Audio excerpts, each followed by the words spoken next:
Welcome to Prime Cyber Insights. I am Aaron Cole. Today, we are analyzing the wide-reaching federal operation currently unfolding in Minneapolis, known as Operation Metro Surge. While the headlines are focusing on the physical presence of law enforcement, we are looking at the digital risks that often fly under the radar during such high-intensity physical crackdowns.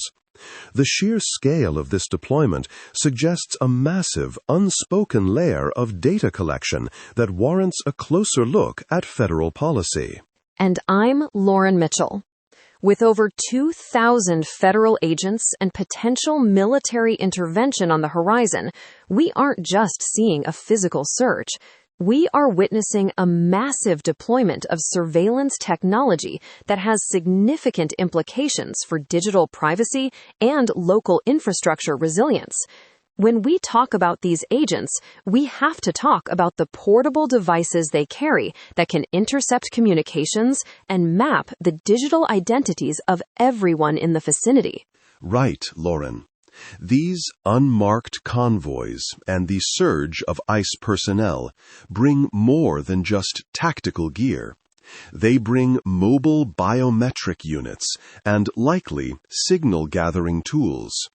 From a threat intelligence perspective, the digital footprint of an operation this size is enormous, yet it's operating with very little public oversight. We're seeing a procedural gap where the speed of deployment is outpacing the legal frameworks designed to protect civilian data. Aaron, we've already seen a federal judge ruling that agents can't target peaceful protesters. But that ruling doesn't explicitly cover the passive digital data collection occurring in these neighborhoods.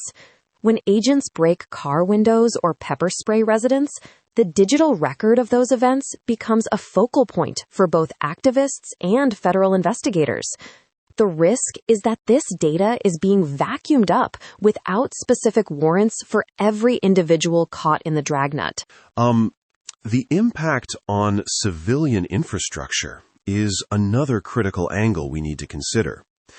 The University of Minnesota is moving to virtual options for its spring semester. Lauren, this is a classic resilience challenge, shifting a massive population to remote access on short notice while the physical security of the campus is in question. From a policy perspective, this forced migration to the cloud creates a concentrated target for opportunistic threat actors. It really is. Sudden pivots to virtual learning increase the attack surface for the university significantly. If local networks are congested by federal tactical communications, or if students are accessing sensitive portals from unsecure environments due to the unrest, the cybersecurity risks multiply quickly. Institutions have to worry about everything from credential harvesting to local network stability when the physical environment is this volatile. And now we have the 11th Airborne Division on standby in Alaska. If the Insurrection Act is invoked, the shift from federal law enforcement to active military control could lead to the implementation of stricter controls over local digital commons.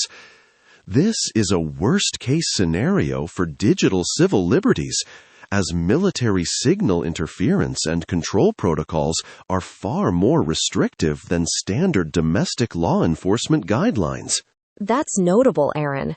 The complexity here is staggering for any organization operating in the Twin Cities. Between the DOJ investigations into local leaders and the massive influx of federal tech, organizations need to be auditing their digital footprints right now.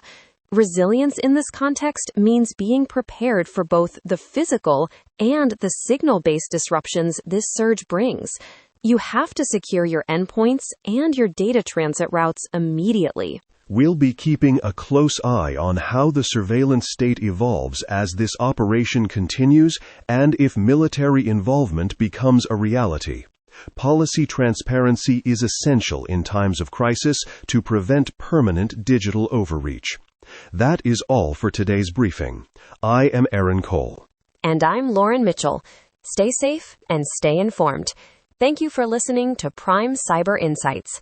Neural Newscast is AI-assisted, human-reviewed. View our AI transparency policy at neuralnewscast.com.